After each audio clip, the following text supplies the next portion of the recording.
Bonjour à tous, bonjour à toutes, merci de votre fidélité. Nous nous retrouvons chaque semaine sur Radio Fréquence Atlantique avec ces trois longueurs d'onde, 88.3, 93.6, 105.9.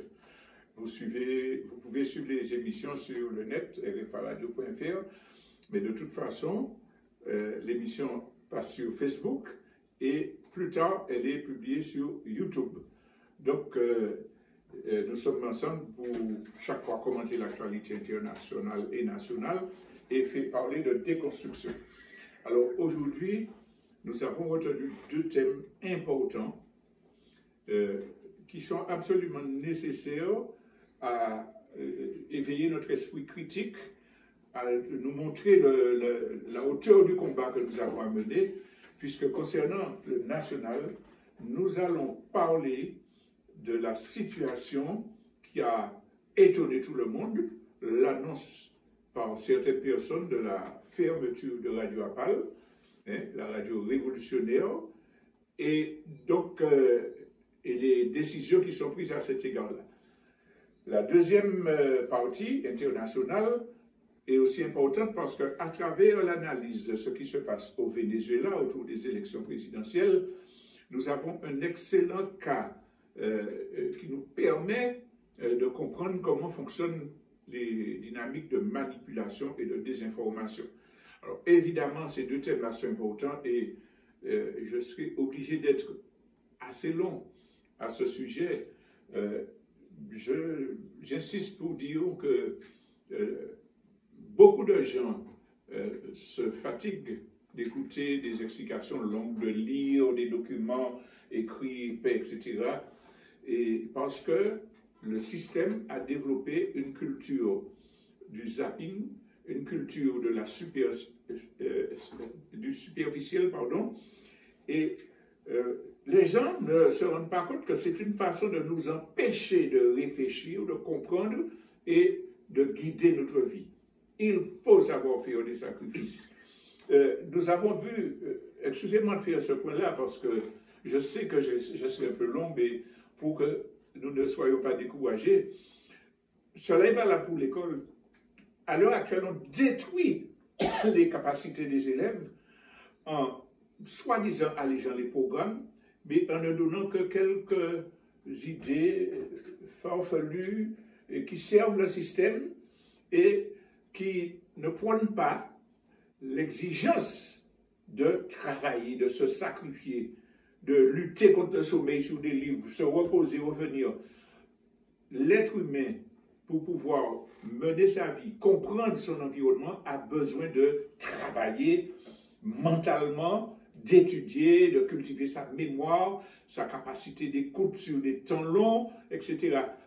Tous ceux qui découragent la population de le faire, eh bien, ils s'exercent à cela. Ils font des réunions qui durent des jours, des heures, etc. Ils sont préparés à ça parce qu'ils sont ils en ont l'habitude tout simplement et parce qu'ils savent que sans ça, on ne peut aller nulle part. Alors, grande introduction pour dire que sur les thèmes que nous allons aborder, donc la question de la radio et la question du Venezuela, nous allons prendre le temps de donner des éléments précis. Alors, c'est pour cela que les émissions sont filmées. On peut être fatigué, d'être pas disposé, avoir des choses à faire. Alors, on revient sur les vidéos.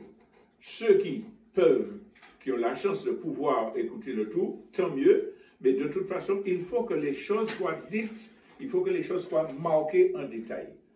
Voilà. Ne nous décourageons pas pour autant. J'espère que l'apport que nous allons faire vaudra la peine que chacun s'approche. Alors on va commencer avec cette annonce qui a résonné dans toute la Martinique, un communiqué signé d'un comité directeur qui dit « Nous annonçons la redéfinition de Radio Apal, pardon. » Et l'écrasante majorité des gens, dont ceux qui cotisent, dont ceux qui ont été acteurs, qui ont fondé la radio, n'ont jamais été consultés, n'ont jamais été invités à discuter sur les difficultés, sur les mesures qu'il faudrait prendre. Alors c'est un coup de tonnerre. Et tout le monde déclare, on ne peut pas laisser ça faire, parce que c'est un patrimoine de lutte indispensable à notre pays, il faut faire quelque chose. C'est pour ça que nous avons déjà pris un certain nombre d'initiatives, mais aujourd'hui, je voudrais donner à tous les Martiniquais et toutes les Martiniquaises les éléments de compréhension sur cette affaire-là. Alors, nous aurons trois parties. Premièrement, l'historique. D'où vient Radio Apal? Comment elle s'est construite? Comment elle a fonctionné? Comment elle a duré 42 ans au service du peuple martiniquais? Il faut parler de cette historique-là. La deuxième partie sera, mais quelle explication politique peut nous permettre de comprendre que des gens disent, voilà, c'est fini, et puis on tourne la page. Donc l'explication politique. Et la troisième partie, peut-être celle qui est encore la plus importante, c'est que faisons-nous? Parce qu'il n'est pas question tout simplement de laisser Radio Apal fermer. Nous avons pris l'engagement, nous, cofondateurs, qui avons animé, de faire la radio redémarrer. Et Radio Apal va redémarrer, c'est clair.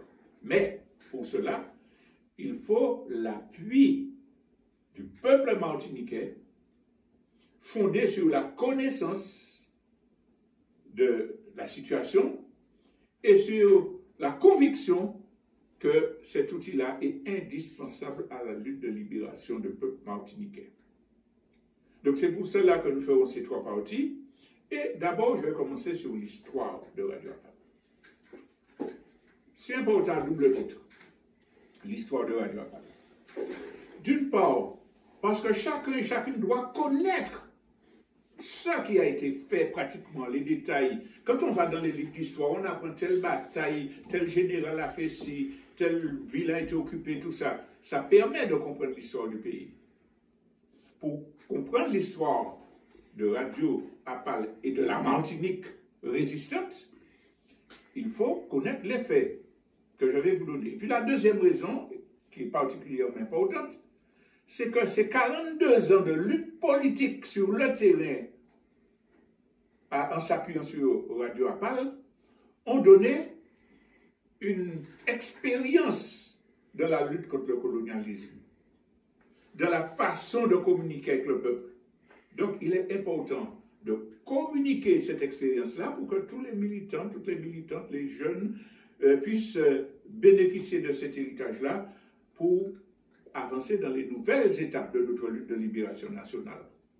C'est pour cela que l'historique, il est indispensable. D'où vient Radio Apal? Comment s'est-elle développée, construite, développée? Nous sommes en 1971. Un groupe qui s'appelle le Groupe d'action prolétarien, le GAP, se constitue.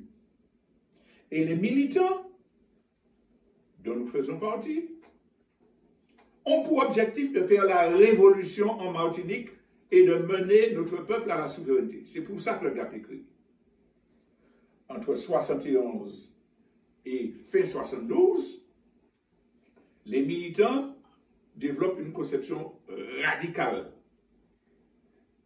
vise la confrontation avec le pouvoir colonial français.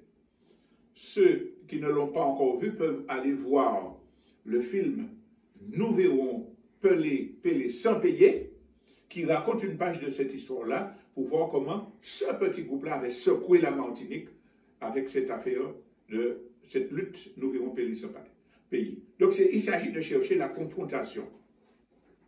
Alors dès le départ, tout en étant révolutionnaire en privilégiant l'action directe, l'idée est quand même de développer au maximum la conscientisation de l'ensemble des Martiniquais. Nous sommes dans un moment où l'assimilationnisme, la peur de l'indépendance est généralisée dans tout le pays. Donc dès le départ, il s'agit de faire des actions solides pour pouvoir faire avancer la conscience martiniquaise. Il y a des journaux clandestins qui sont faits. Le journal, par exemple, Lévé, qui a connu 3 exemplaires, qui est vendu, qui appelle à la révolution. Les journaux Rébellion, qui sont diffusés clandestinement, qui appellent à la lutte, et avec un numéro tout à fait spectaculaire et significatif. Il s'agit du numéro de Rébellion qui a été diffusé au Marigot quand la bande des nervis de Michel Renard essayait d'attaquer les militants, puisque le shérif de Marigot interdisait l'opposition de sa commune. Et ce jour-là, l'ancien président du Conseil général, Claude Lise, peut en témoigner. Il était présent, puisqu'il était encore membre du Parti socialiste, et les mercenaires l'avaient bousculé et arraché les tracts de sa main. Et sur ce, les membres du GAP arrivent en masse et obligent les dogs, un après l'autre, à prendre le journal de Rébellion. Prends ça, ramassez bagaille d'ici, etc. Donc pour dire, journal qui se veut de conscientisation, mais dur, radical, et évidemment, qui est coupé du peuple. Et la révolution politique se fait au sein du GAP, fin 72. Je vous invite à aller voir le film de Camille Mauduèche, La conquête de la dignité, qui retrace l'épisode où les militants découvrent les ouvriers agricoles, leurs souffrances, et décident de les aider et écoutent les conseils d'une vieille ouvrière agricole qui leur dit « ça le café a, ça pas qu'à y arriver. Perdez Pepzot, connaître Pepzot. » Je l'ai déjà tellement cité, Madame Laëlie Délicasse. Et c'est à partir de ce moment-là que le GAP, qui avait une vision, disons, élitiste, puisque la plupart d'eux avaient une formation, disons, venant de l'Occident, voyaient les choses de façon pyramidale. Nous savons, il faut aller dire au peuple. Et à partir de ce moment-là, les militants du GAP disent, nous pas connaître. Il faut que nous apprenions et puis peuple-là, il faut que le peuple-là prenne la direction. Fin 72, et c'est ce qui va déboucher sur l'organisation de la grève de janvier-février 1974. À partir de ce moment-là, nous développons le concept de la ligne de masse. Tout doit venir des masses, du peuple. C'est eux qui doivent faire l'histoire.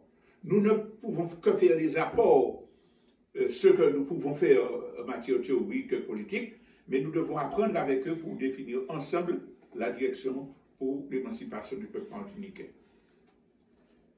72, 73, 74, nous construisons des organisations et nous arrivons au début de l'année 81. Fin d'année 80, les militants du GAP décident de se doter de 2 moyens de communication visant à toucher tout le peuple martiniquais, à permettre que le peuple martiniquais s'exprime à travers ces outils-là. Il s'agit du journal ACPR en nullité, qui paraît, le numéro 1 paraît en janvier 1981. Allez aux archives voir le contenu, la permanence du travail qui est fait. Journal qui était vendu par nos militants de Grand-Rivière à Sainte-Anne dans tous les quartiers. Toutes les personnes âgées peuvent en témoigner. Et c'était un moyen supplémentaire de se lier au peuple, de demander. Donc, le journal. Et ensuite, nous, à côté du journal, plutôt, nous décidons de créer la radio ACPR, Radio APAL. Donc, pendant l'année 81, les militants travaillent, cherchent des techniques, économisent pour acheter le matériel et de façon à se préparer à émettre.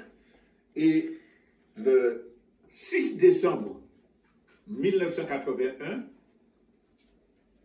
les premières émissions de Radio Apal à 6 h du matin débutent. 6 h du soir, pardon, débutent. Alors,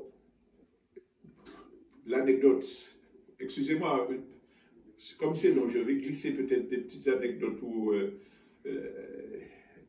paraître moins fastidieux. Les 3 premiers morceaux qui ont été diffusés sur Radio Appa le 6 décembre 1981, l'International, le chant des ouvriers, Drapeau rouge, chant des ouvriers, et le 3e morceau, nous tirons de notre maigre discothèque 33 tours d'un orchestre cubain qui s'appelle Los Aicados. Et nous disons, ouais, il faut montrer que nous sommes dans la Caraïbe, et on met le disque de Los Aicados. Ben oui, mais on n'avait pas encore écouté le morceau. Et il se trouve que ce morceau, El Curandero, c'était un morceau plus ou moins coquin. Ça veut dire qu'une dame était allée chez le médecin, et pendant que le médecin ausculte, un docteur, etc. Alors on a dû arrêter ça en catastrophe pour vous dire qu'il y a des anecdotes amusantes dans toute la vie. Mais non, on revient sur l'outil radio. On a dit qu'on a cotisé. À cette époque-là, la radio est interdite, les radios libres sont interdites, ça n'existe pas. Les fréquences maximum autorisées étaient de l'ordre de 200-300 watts. Et puis on décide, bon, c'est tout le pays à nous les toucher. On va acheter un émetteur de 2000 watts, 2 kilowatts. On cotise. C'est l'argent des militants. Les gens qui parlent de Radio Appa, je rappelle. C'est l'argent des militants. Et pour acheter l'émetteur de 2 kilowatts, ce sont des centaines d'ouvriers agricoles, d'ouvriers des carrières qui ont cotisé. Je le répète, il y a un ouvrier agricole. Nous sommes dans une période où la miséricorde qui a donné 1 semaine de salaire pour pouvoir acheter cet émetteur. Imaginez les sacrifices qui sont faits. Et on réunit l'argent, on charge un camarade d'aller en Italie. Il ne faut pas aller en France, on va nous pister. Un camarade qui va en Italie acheter notre gros émetteur de 2 kW. Mais je rappelle qu'aucun de nous ne connaît rien en matière de radio. Donc le camarade vient avec un cahier où il a noté ce que les gens lui ont dit. Appuyer tel bouton, faire ceci, ne pas faire cela. Et puis on arrive. Il arrive le soir, on a prévu qu'il arrive le soir, pour avoir des possibilités de récupérer notre émetteur. Parce que c'est illégal. On n'a pas fait de déclaration. Le camarade arrive très tard la nuit. Mais nous avions prévu beaucoup de militants tout autour de l'aéroport. Et s'il y avait un incident, le mot d'ordre était d'entrer, de prendre ça et de partir cacher l'émetteur. Heureusement pour nous, le douanier était vraisemblablement fatigué ou gentil, etc. Il a dit, bon, aller faire affaire. Et donc, on est parti avec notre émetteur, installé, commencer, on branche ça, etc. Alors, je vais parler après des conditions dans lesquelles c'était mis. Mais n'empêche qu'il faut insister sur le fait que c'est une radio qui est née d'un groupe politique qui s'appelle le groupe d'action prolétarien, qui est illégal totalement, et qui a un but d'appliquer la ligne politique des militants qui ont créé le GAP. Et donc, on commence à travailler, et puis le gouvernement français voit que les choses commencent à devenir difficiles. Une radio qui émet partout, en créole, qui appelle à la révolution, etc. Et donc, il faut agir. Mais, le gouvernement français savait que le GAP avait des structures de défense. Donc, il fallait prendre des précautions. Et effectivement, les militants du GAP étaient préparés à l'arrivée d'éventuels policiers qui viendraient récupérer le matériel, comme ils l'ont fait à Radio Voca en France, etc. Et à titre d'exemple, un jour, le bruit court qu'ils sont à la radio. Personnellement, je parle de chez moi et je rencontre une bâchée de travailleurs agricoles avec leurs outils de travail qui vont défendre la radio. Je leur dis non, non, non, j'en reviens, c'est pas vrai. Ils disent bon, on va rester là quand même un moment, ils sont repartis. Par contre, nous avons une information sur un jour où les forces de l'ordre devaient venir récupérer la radio, enfin, attaquer la radio. Le GAP, comme je vous ai dit, qui était une organisation structurée, qui savait ce qu'il fallait faire pour lutter contre le colonialisme français, a organisé autour de la radio des rondes de gens équipés, ne disons pas plus, attendant que cela arrive. Et pour la petite histoire, il y a un militant qui était posté derrière tout cette dîner, en position, mais puisque tout le monde était caché, plus ou moins, mais prêt à travailler, et il y a une jeep de gendarmes qui vient s'arrêter devant les herbes guinéens, comme on dit, et ils parlent entre eux. Ah, ils ne sont pas là ce soir, bon, on ne reste pas, etc. Ils repartent. Ils n'avaient pas une idée du danger qui planait sur leur tête. Ça, c'est la grâce de l'unité. C'est la lutte. Et donc, le gouvernement français, sachant que les choses pourraient dégénérer, parce qu'ils ont des espions, des gens qui surveillent, décide de changer de tactique. En ce temps-là, c'était Michel Cotta qui était président de l'autorité de la communication, qui envoie un message, je dis pour nous, qui nous envoie un message pour dire il y a une réunion pour les radios libres à la préfecture. Nous vous demandons de venir parce que vous êtes illégal. Nous allons vous donner votre dossier, il n'y a pas de problème, mais on ne peut pas laisser ça, on sera obligé de, etc.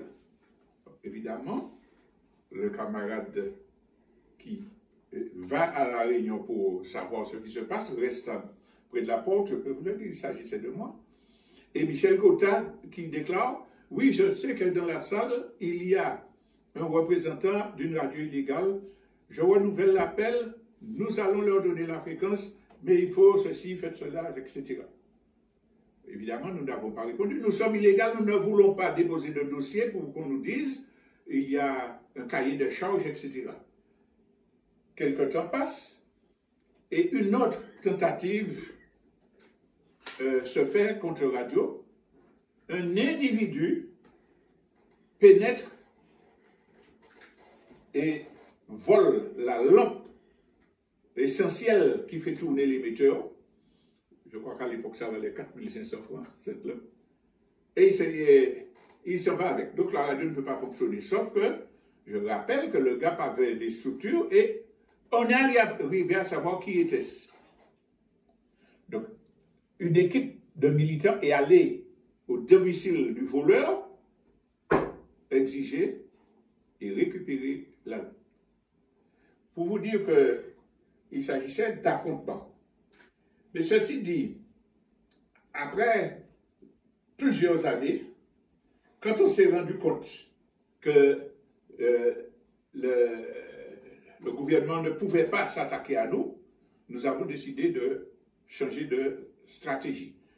Mais avant tout, je dois dire quand même que pour le fonctionnement de la radio pendant toutes ces années-là, comment ça se passait?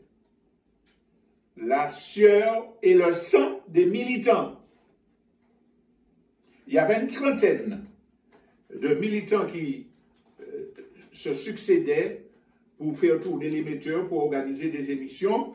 Et donc finalement, il me semble avoir un exemplaire de programme de fonctionnement. Non, je n'ai pas là. Donc, ce sont des militants qui faisaient tourner la radio. Et même du point de vue financier,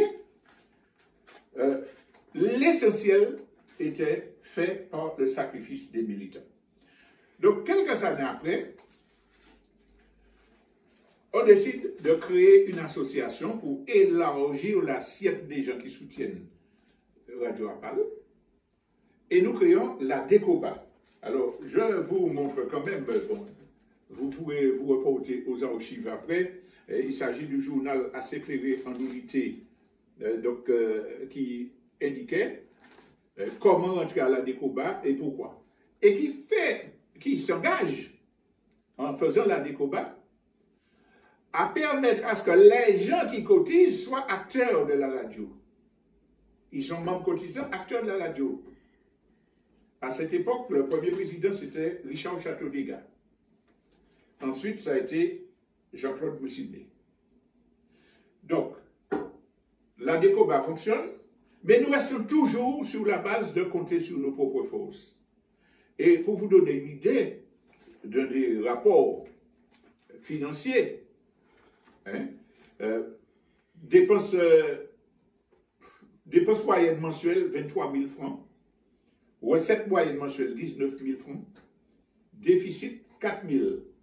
Comment régler ça? D'abord, il y a les cotisations, 35%, les dons, 20%, les zouks, les réveillons à pâle, vote de fleurs pour la fête des mères, qui donne 18%, les publicités locales, 15%, et ce que l'État donne, notamment qui sert à payer les salaires, ça relève de 12%. Ce qui veut dire que le cap, c'est toujours de ne pas compter en l'air qu'on arrive l'autre monde. Non.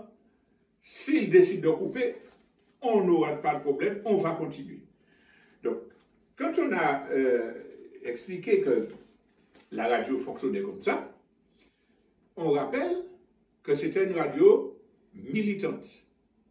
Au début, je rappelle que le GAP a créé des organisations. Le GAP qui est devenu après le CNCP a créé des organisations. L'UTAM a aidé à créer l'UTAM, Union des travailleurs agricoles, l'UTIA, travailleurs de l'industrie, le SMEP, syndicat martiniquais de l'entraide paysanne, ALCPJ, l'organisation de jeunes. C'est le GAP qui a créé ALCPJ sur la base de sa ligne fondamentale. Et quand on regarde la programmation de la radio, c'est les tranches d'horaire, c'est les organisations de lutte. Le GAP organise l'ouverture vers d'autres organisations, puisqu'il y a une tranche d'émission chaque semaine animée par la Sopamar, Pierre Davidas et Madame Louison. Il y a une tranche chaque semaine qui est réservée à la CSTN, la Centrale Syndicale des Travailleurs Martiniquais.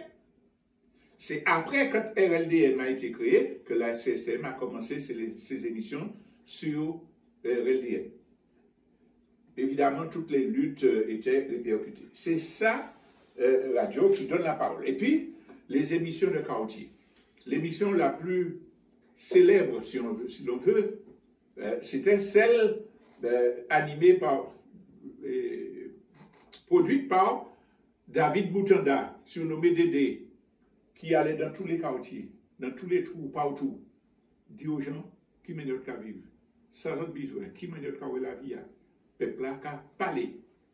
C'était ça. Et puis, prévention routière, prévention sanitaire, éducation, émission d'éducation pour la jeunesse, etc. C'est ça, Radio Apal, nous qu'apprenons gestion pays nous. Alors, quand tout cela est enrobé d'une musique qu'on n'entendait nulle part ailleurs, la musique de tous les peuples du monde, ça faisait que les mélomanes écoutaient ça. C'est la première radio Martinique qui a passé César Evoria ou bien Akendengue, Radio Apal. C'est après que ces gens-là sont devenus célèbres. Mais c'était ça. Et les mélomanes qui écoutaient cette musique-là, évidemment, ils écoutaient les autres émissions et voyant le contenu, parce qu'il n'y a pas ni joué, pas ni black sal, pas ni djin, etc., voyant que c'est des choses qui font le peuple avancer, on commençait à sympathiser. C'est pour ça que tout le monde dit, Radio Apal, c'est patrimoine peuple là, nous ne pouvons pas perdre ça. Donc, Radio Apal fonctionne comme ça, et pendant toute la durée, jusqu'à 2011, hein, la radio, c'est la radio du peuple. Hein, l'idée, c'était de montrer concrètement que les Martiniquais peuvent s'assumer. Et cette histoire-là nous dit quoi? Peptala solidaire. Si on est arrivé à créer cette radio-là, c'est avec l'argent du peuple. Si on est arrivé à l'animer, à avoir des contenus, c'est parce que c'est le peuple qui parlait, ce n'était pas 2 ou 3 intellectuels donneurs de leçons qui venaient. Oui, on faisait des émissions de formation politique, idéologique. Oui, on donnait des informations sur l'actualité internationale, mais comme élément de connaissance. Et c'est ainsi que les gens, nous faisions notre rapport, mais c'est ainsi que les gens, au fur et à mesure, ont compris que cette radio-là, c'était un outil qui est l'outil du peuple martiniquais. J'ai parlé de l'intérieur. Il faut parler de l'extérieur. Parce que le GAP menait une lutte de libération.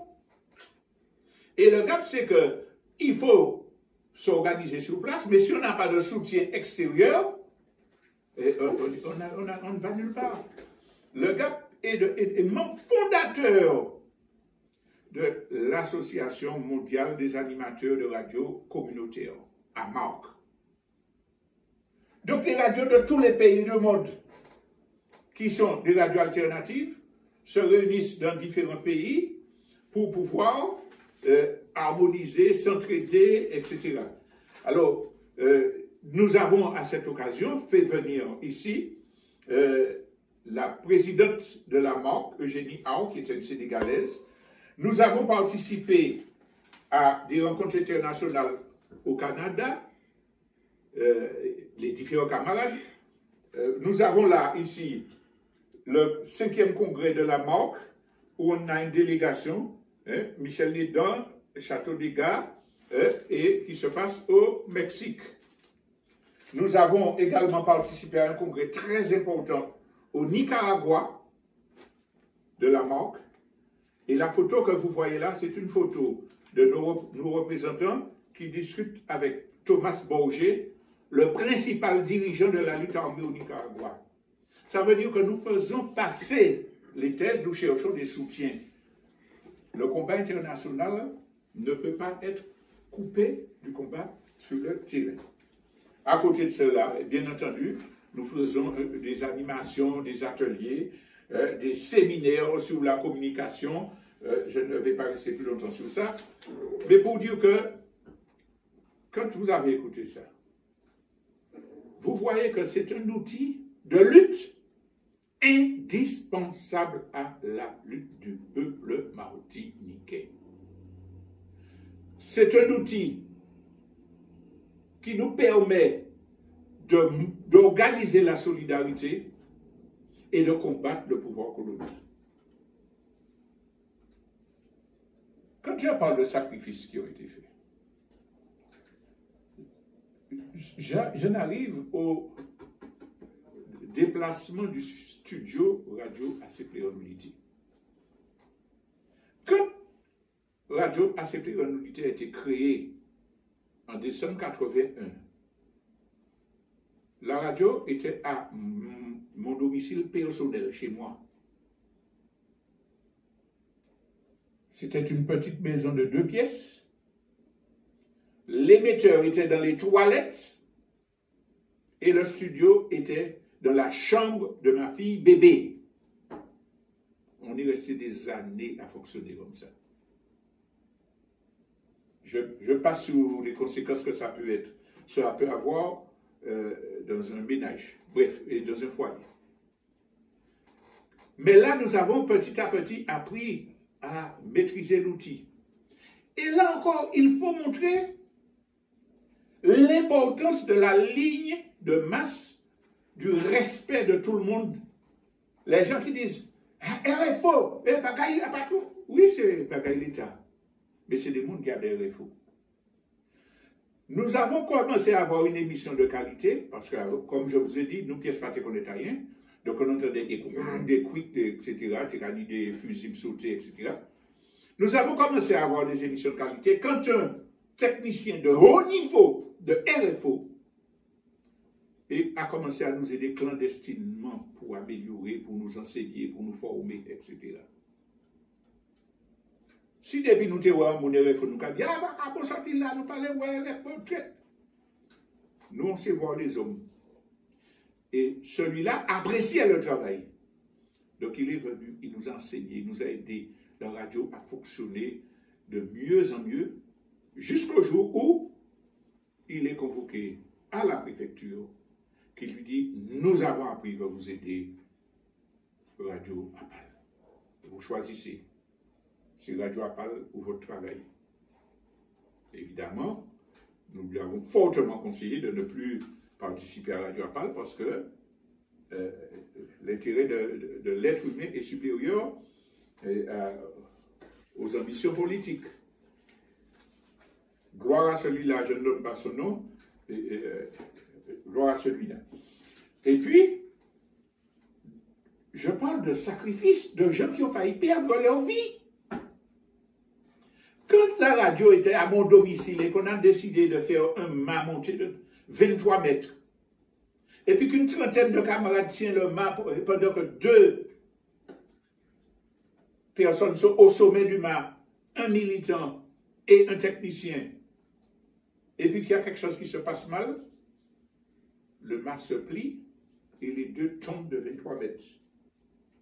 L'un sur le garage en feuille de tôle à droite, il fait un trou qui est amorti comme c'était sur des tubes galvanisés, ça danse.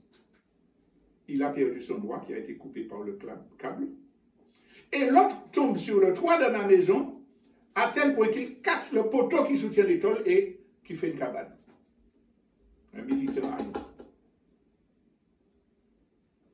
Pour la petite histoire, il y a 2 dames âgées qui habitaient dans le quartier qui étaient tout à fait opposées à Radio Acceptabilité parce que c'est indépendantiste, et qui ont assisté à la scène et qui sont venus dire, nous t'es contre les autres, mais si c'est des boucs à pas mort, bon Dieu épisode. Et à partir de ce moment-là, elles ont été familières de Radio Apal. C'est ça, la vie, les sacrifices des militants. Et puis, on arrive donc à 2011. Nous allons faire une pause musicale avant de parler des motifs qui ont amené à cette tentative de liquidation. Mais j'insiste sur le fait qu'il faut que chacun connaisse l'histoire de Radio Apal, parce que c'est l'histoire de notre pays et qu'il y a beaucoup de leçons à tirer sur les méthodes de lutte que nous devons employer contre le pouvoir colonial dans notre lutte de libération. Alors, on va faire une petite respiration musicale, hein, puisque, comme je vous l'ai dit, c'est assez long.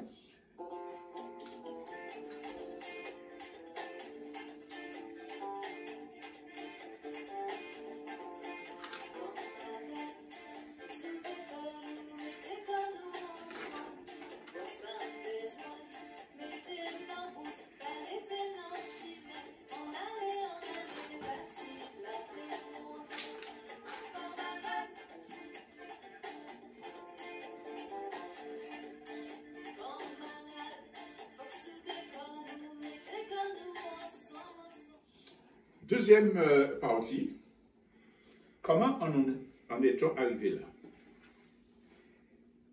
Je commence par dire que quand nous avons, cofondateurs, cotisants de Radio Apal, avons appris cela, nous avons publié des documents pour dire que ce n'est pas normal, on n'est pas au courant de ça, que c'est une liquidation politique, etc. Il y a quelques personnes, très peu. La plupart des gens nous ont appelés pour nous encourager, tout.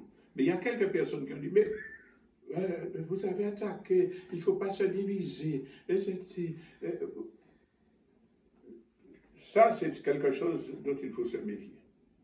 Vous avez vu que dans tous les processus de libération nationale, il y a eu des affrontements entre des gens des organisations qui prétendaient accéder à la libération, mais qui se tiraient un peu avec même des affrontements armés. La SWAPO, l'UNITA, etc., etc. Pourquoi ça se fait? Est-ce que c'est parce que les gens sont méchants, ils ne veulent pas s'unir? C'est parce que dans toute société, il y a des différences d'intérêts de classe, des différences de perception politique. Il y a des gens qui veulent l'indépendance, mais ce n'est pas pour régler les contradictions, la misère du peuple, c'est pour y faire coup de chaîne. Ça existe partout. Donc on ne peut pas mettre l'eau et l'huile dans la même bouteille et puis croire qu'on aura une bonne solution.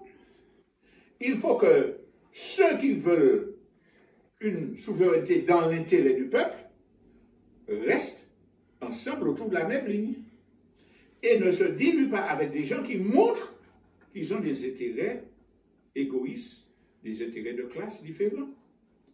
Les gens qui disent ça, qui disent « Ah, vous êtes etc. » C'est soit des gens qui se font des illusions. Il n'y a pas dans notre politique là, il n'y a pas ça, ils souhaitent, etc.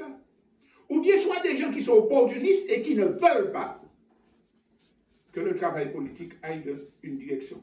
Donc il faut que vous mettez comme radio, il faut que vous dites « Mais non, c'est nous-mêmes, nous-mêmes. Mangez cochon, mangez cochon. » En général, ce sont des gens qui ne militent pas. Ça, c'est une chose qui est vérifiable. Qui vous dit.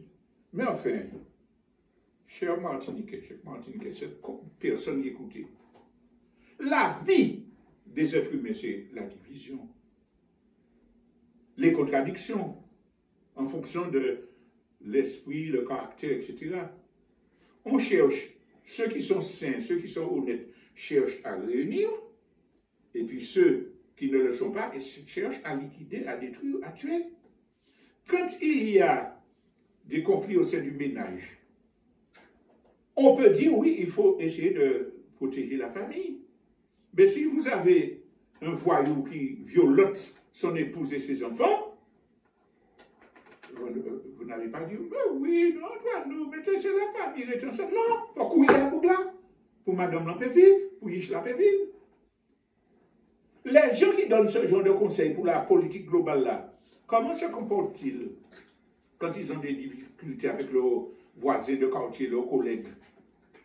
En réalité, c'est des prétextes pour ne pas s'engager politiquement ou bien détruire une ligne politique valable. Si on n'a pas une ligne politique claire, et c'est ce qui a sauvé notre mouvement jusqu'à présent, on va vers l'échec et on ne va jamais battre le pouvoir colonial.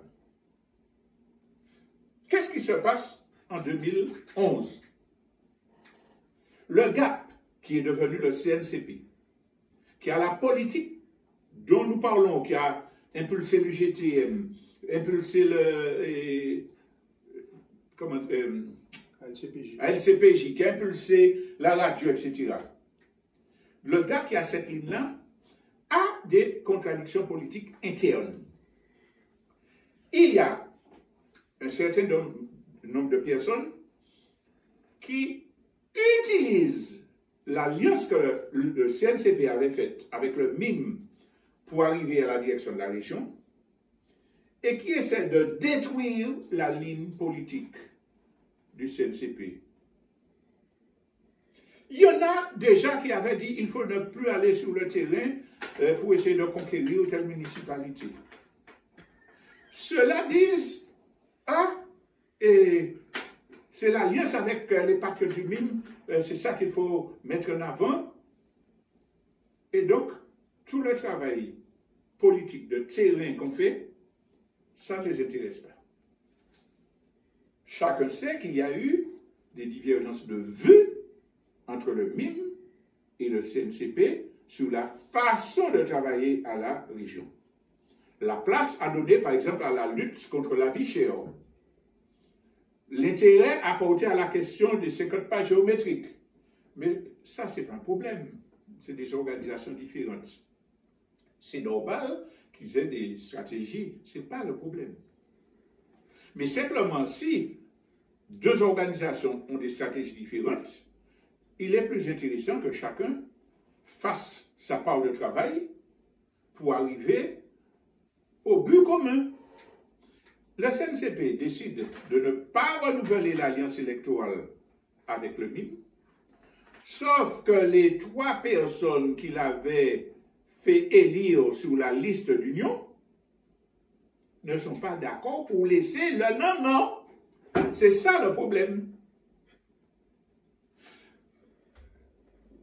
On appelle ça les bonbons empoisonnés de la bourgeoisie.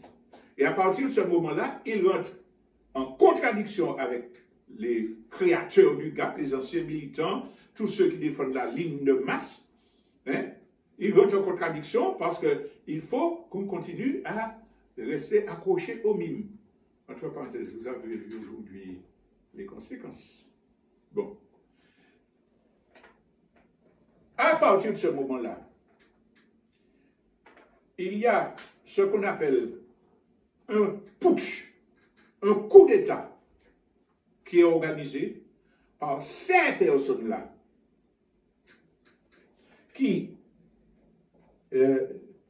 chassent tous les militants qui défendent la ligne des comités populaires. Tout cela, c'est vérifiable. Dès que les militants vont dire, eh, mais nous pas d'accord pour qui a fait ça, oh, il n'est plus invité en réunion. Ils sont installés à la radio, des responsables de la radio qui sont au conseil d'administration apprennent qu'on a changé le conseil d'administration. Ce n'est pas la peine de venir. Qu'est-ce que c'est que ça? Et puis, Mounka dit, oh, il faut s'entendre. Non, ils ont fait quelque chose qui n'est pas valable, qui n'est pas correct. Dans un immeuble que nous avons acheté, que nous avons rénové, sur le nom de la CPO-Unité. Non, ils s'en ont pas. Et c'est là que la leçon de vie politique principale que nous devons transmettre à nos jeunes militants, à tous ceux qui luttent pour la libération, à ce moment-là, nous aurions pu aller devant la loi pour contester ça. Et nous aurions gagné. Mais nous avons dit, non, nous n'allons pas demander au pouvoir colonial de trancher un litige entre des militants d'organisations politiques. Nous aurions pu choisir la voie radicale, comme certains l'ont proposé, de descendre, occuper l'immeuble, dire non. Nous avons dit non. Cela va créer une division. Le peuple a dit, garde ça, il n'y a pas encore pouvoir, il n'y a pas manger quoi, et puis, ce n'est pas la peine de choses là. Et puis ça va nous détourner de notre travail que nous continuons. Nous, les militants originaires qui défendent la ligne originelle, le travail que nous faisons sur le terrain, là, aller voir, organiser les gens, tout ça là, ben, si nous passons le temps, nous allons faire dire oui, c'est yo, prendre le caillou, etc. Donc nous faisons notre travail. Et nous décidons de laisser ces gens-là, laisser la radio continuer parce que la musique qui passe, c'est la musique que nous avions instaurée. Les émissions qui passent, les liaisons avec Haïti, avec Cuba, c'est toujours nécessaire. La seule chose qui change fondamentalement, c'est qu'ils ne font pas de travail de formation politique comme on faisait. Ils font le relais des séances de la CTM, des plénières de la CTM ou bien des interventions de Marie-Jeanne. Ben, c'est pas grave. L'essentiel, c'est que la musique passe, les émissions avec la Caraïbe passent. Donc, une seule fois, personnellement, je suis intervenu. Parce que la dérive idéologique était trop forte. À quelques jours des élections, du deuxième tour des élections présidentielles françaises, Radio Apal passe une publicité en créole et en français pour dire agriculteur, président Sarkozy mettait l'argent bazot, il faut que je t'aille tel côté pour prendre. Et puis en français, la dame qui vous invite à venir prendre, etc. Ce jour-là, c'était trop fort. J'ai téléphoné à M. Michel Lédan pour dire attends, nous sommes en divergence. Nous n'avons rien que la radio continue, mais il y a un minimum. Vous entendez ce que vous passez là? Président Sarkozy mettant l'argent, Radio Appel. Qu'a dit président Sarkozy mettant l'argent, agriculteur, allez descendre prix. Bon, on va voir. Ils ont levé la radio, la pub créole, et en français, ça a continué quelques jours. C'est le seul jour où on est intervenu. Mais autrement, on a dit, bon, tout est où? Puis nous, qu'à travailler. Et nous avons pris l'initiative de faire d'autres outils de communication pour continuer notre propagande, à savoir Gigamout. Ça aurait pu continuer quelque temps comme ça encore. Sauf que nous apprenons que ces messieurs qui ont kidnappé la radio décident de la fermer. Ils décident de fermer la radio. Qui a décidé? Les médias vont solliciter leur point de vue. Non, on ne fait pas de commentaires. C'est la même attitude qu'ils ont eue quand ils ont décidé de dissoudre les comités populaires qui ne contrôlaient pas. Tout en continuant à s'appeler CNCP à Pal. C'est mon nom qui a créé CNCP, Conseil national des comités populaires à Pal, mais ils ont décidé qu'il faut dissoudre les comités populaires. Ils n'ont pas mis. C'est une escroquerie intellectuelle, c'est clair. Eh bien, à l'époque où ils ont fait ça, les médias allaient dire, mais Pouti, on n'a pas de commentaire. C'est une stratégie, donc on ne dit rien, et puis les choses vont se tasser. La stratégie du silence pour essayer d'empêcher que la question ne soit pas discutée, ne soit pas réglée. Et ils ont cru que ça allait marcher, sauf que nous avons fait toutes nos assemblées générales. Le CNCP a continué à se conforter, à faire ce 40 ans d'anniversaire pendant que d'autres réunissaient les militants du MIM et quelques amis. Ils n'ont pas marché. Mais aujourd'hui, ils veulent faire la même stratégie. Ils ne répondent pas. Mais enfin, je n'ai pas fermé la radio, peuple la radio à parler. Je n'ai pas refusé de dire qui monde qui prend décision là. Un comité directeur, qui monde qui prend décision. Il n'y a eu aucune assemblée générale de l'association ADECOBA qui se soit tenue en règle pour décider de cela. Il n'y a pas de réunion de conseil d'administration valable qui a décidé de fermer cette radio. Et nous disons tout simplement, mais c'est pas illégal. Votre peuple, qui ça a empêché de dire, voilà, c'est nous qui avons fermé ça.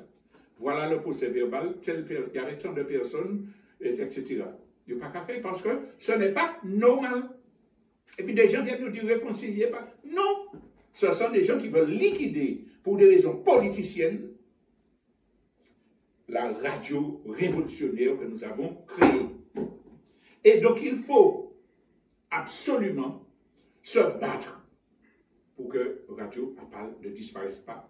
Et elle ne disparaîtra pas, nous en prenons l'engagement. Alors, quelle démarche avons-nous choisi? Démarche 1, nous demandons officiellement au président de l'ADECOBA de convoquer une assemblée générale extraordinaire transparente à laquelle seraient conviés tous les fondateurs, tous les gens qui ont cotisé, Léon Char a cotisé jusqu'en juillet et qui n'ont pas été convoqués. Donc convoquer une assemblée générale transparente avec tous les gens qui doivent être des acteurs de Radio Apal pour dire, premièrement, la fermeture est illégale, oui ou non.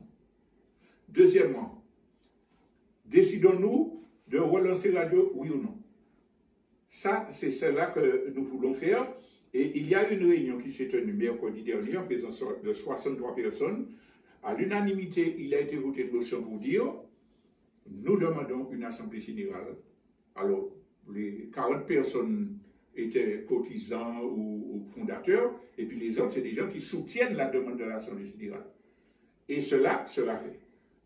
Nous espérons que le bon sens, la sagesse, l'esprit d'apaisement prévaudront pour dire, bon, nous pouvons nous pas s'amener. C'est Muntala, c'est eux qui fait.